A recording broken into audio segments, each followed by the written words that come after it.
Oğlan dostuma zəng elə. Nə qədər pul atdıra bilsən, eyni məbləği mən sənə verərəm. Yaxın oğlan dostum var. Var. Neçə il bir yerdə dostluq edirsiniz? 6 ildir. Heç pul istəmirsən? Mən heç bir oğlandan pul istəməmişəm bu günə qədər. Ay maşallah. Amma bu gün istəyəcəksən. Nə qədər pul atdıra bilsən, eyni məbləği mən sənə verərəm. Sən nə qədər atacaq? Bilmirəm, heç bir fikrim yoxdur. Nə qədər istəyirsən, istə, eyni məbləği mən sənə verərəm. Və səhifəni izləyirsən? Yox. Qarşıda videolarım çıxıb. Hə. Amma izləsəydin 100 manat qazanacaqdın. Bilirsən bunu? Hə. Nə etmək lazımdır? İzləmək lazımdır. Zəng edək, nə qədər pul atsa eyni məbləği sənə verəcəm. Alo, Necəsən? yaxşıyam bunu, sən necəsən? Yaxşıyam, sağ ol. Mən təcili 30 manat lazımdır. Ata bilərsən? Valla mənə də lazımdır. Yəni bir də ki, niyə atım da, nəyə görə?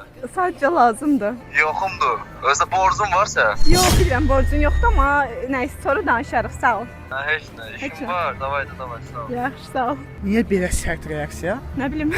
6 il boşaydı. Boşunaymış da demək. 30 manat istədin özü. Mən dedim 100-150 manat istəyirsən xərcə düşəcək. Amma bax səhifən sən nə olacaqdı? 100 manat qazanacaqdın. Yəni bu dəqiqə əli boş yox 100 manatın gerirdin. 30 manatdan da yox. Alan şey can sağ olsun. Yox, məncə belə dosta çox güvənmək lazım deyil. Məndən sənə məsləhət və səhifəni mütləq izlə çünki bu son yenə qarşıma çıxa bilərəm. Bir dənə full üstündən keçər boş şeydir.